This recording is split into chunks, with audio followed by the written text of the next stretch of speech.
Blessings. Welcome back to my YouTube channel. I'm Bossy. I wanted to record some affirmations tonight, but before I do that, I wanted to speak with you about two phrases that I love and that I think are really important. We are going to be starting a scripting game here on Sunday, the 11th of May.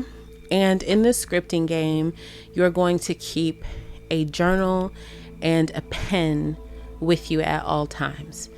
And what I want you to do is spend time scripting, writing about the things that you love in your experience, writing what you desire to experience in your life, and also rewriting the things that you would like to change in your experience, and writing all of these things from your perspective. So I have, I do statements, and like first person positive, stating affirmatively what it is that you desire. So instead of saying things like, I want to be debt free, you would say, I am now financially free. I am now financially solvent. I am now financially blissful. My finances are now in order and it makes me feel so on and so forth. You also will get very, very far in scripting practice if you focus on how you would like things to feel, how you would like your body to feel, how you would like your relationships and friendships to feel, your work situation to feel, how you would like business and work to feel, how you would like finances to feel. So write and meditate and visualize and feel your way into the experiences. And I would even suggest that it is more important that you're clear about how things feel to you, how clear and energized and freeing and satisfying and pleasurable and respectful and kind and gentle and soft and beautiful and awesome and inspiring life feels to you, as opposed to hyper focusing on how things look. You want to make sure that you're not removing yourself from the center, and that you're not erasing your own perspective and POV. You want to make sure that how other people are seeing you and perceiving you is not more important in the scripting practice than how you yourself feel in your own life experience. This is a beautiful practice of putting yourself back into the driver's seat, getting back behind your own eyes, and getting into your body, being present with yourself, being kind and gentle and honest with yourself, and being bold in what you're asking for and summoning and calling forth for yourself.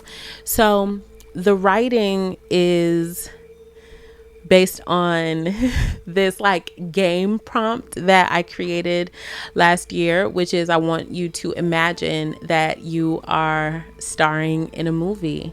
And in this movie, you have superpowers, plural. And one of those superpowers is that whatever you write manifests. And it can manifest in creative ways, shocking and surprising ways, useful and helpful ways, beautiful ways, and ways that are helpful to you in your situation.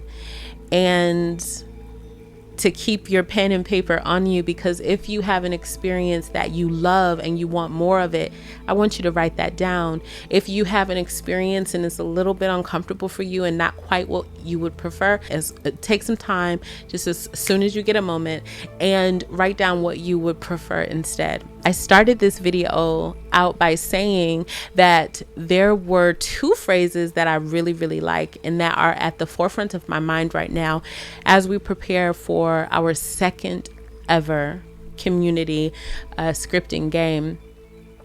We started last year. It was wonderful. There were over 1,000 participants, and this year I hope that we have more. But the first phrase is powerful phrase. It's so powerful. I had to go and look it up because I couldn't remember where I heard it or read it the first time. I actually got a comment here on my YouTube channel where someone was saying to me, their elder said this statement to them, taught them this. And I was like, well, I've known that statement for many years, but I couldn't remember where I got it. So I did a quick little research. Okay. And I found where I read that. It's from Shakti Gawain. And you may recognize this author's name if you read any kind of metaphysical new age books, and or if you were around last year when I was mentioning this book, Creative Visualization by Shakti Gawain. And the phrase is, this or something better now manifests.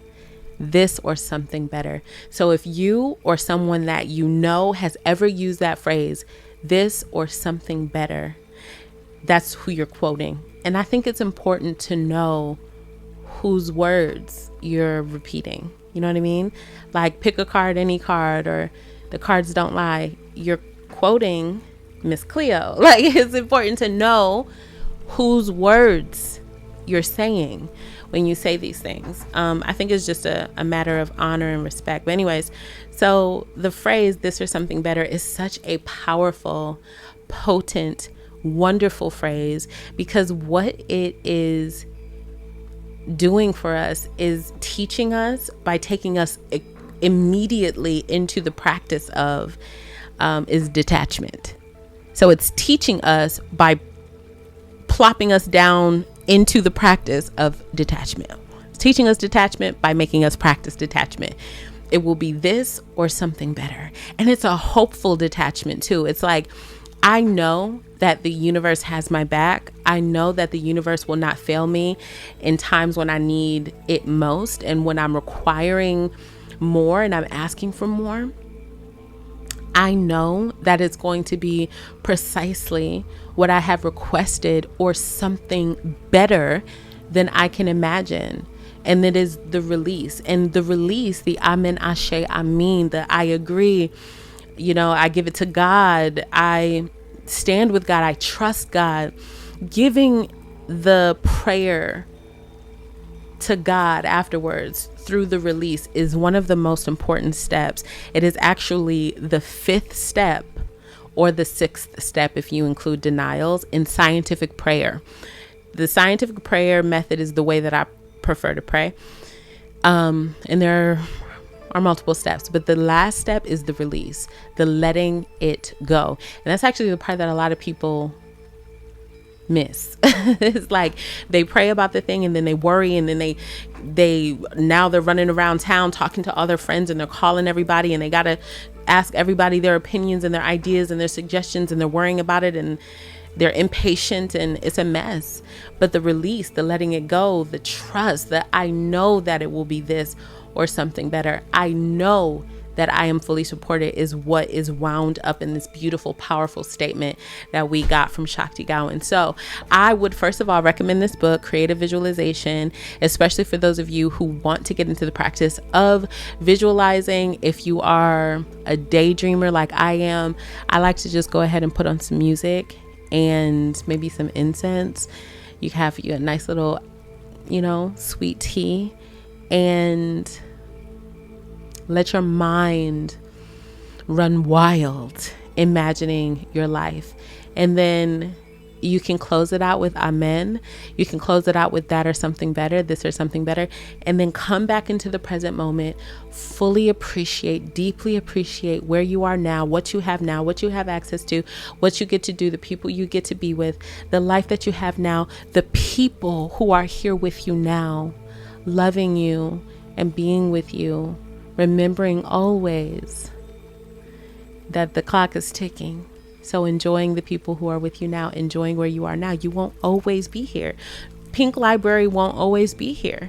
So enjoying it completely and fully, as deeply as I possibly can now. That's what you do after you script, after you pray, after you cast the spell and you're asking for the thing. You enjoy now.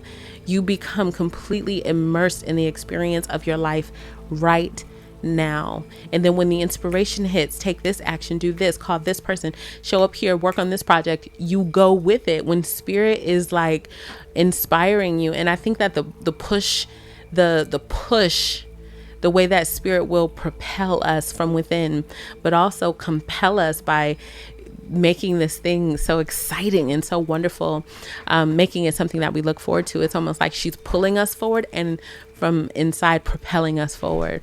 There is very much a forward motion that spirit gives us. And these are things that we can easily access when we are a little bit detached from how things need to look or how, what timeline they need to be on. When we are more focused on feeling our way into it and trusting and knowing that it's handled. Okay. So that's the first statement. The second statement that I absolutely love, especially now that we've gotten into affirmations and subliminal affirmations on this channel, this is something that I personally need. I'm doing a lot of soothing self-talk, a lot of affirmations, a lot of talking myself through some things and being willing to start over, begin again, to shift into new kinds of work. And I'm excited about it. That I also have like a need to support myself with affirmations and soothing self-talk in the beginning of this thing. So the second affirmation, the second phrase that I love comes from Louise L. Hay, who is the founder of Hay House. And one of my favorite people when it comes to creating affirmations is Louise L. Hay. And the statement is, my affirmations work for me, whether I believe they will or not.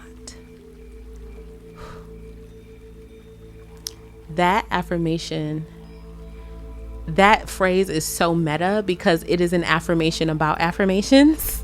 It is an affirmation about affirmations that affirms the transcendent nature of affirmations and the fact that they are powerful because you are speaking them and repeating them, whether you believe them right now or not, because in the repetition, you will eventually believe them. It's incredible. It's like these two statements, this or something better, which teaches, I think, detachment and probably a lot of other things I haven't even begun to think of. And my affirmations work for me, whether I believe they will or not. They just provide such a cloud soft, fluffy, pillowy security blanket of sweetness that make it so you don't have to worry. You can just have a ball. You can just have fun. You can just start imagining, but not just like taking a little time over here to romanticize your space and put on some incense and some coffee or some tea and to create a beautiful little space and area for yourself, some music, and just chill and write some things out and have that time for yourself. But on that, one side, you get to do that, but then you get to go back to your life and enjoy things now. It is a beautiful,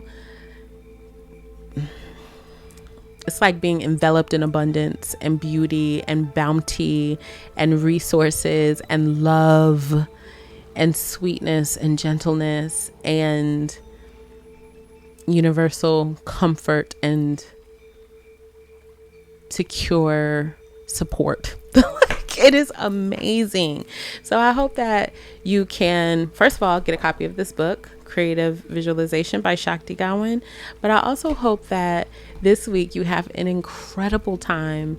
And I want you to do it for at least 7 days, starting on the 11th. So May 11th through the 18th, an incredible time scripting and writing and going deeply, emotionally and mentally, going deeply into your inner kingdom, your inner heaven realm, your inner dream world, your inner temple, and allowing your sacred site, your third eye, to become filled with light, and to give yourself the space and time to imagine and to envision and to go as big and bold and beautiful and colorful and vivid as you can.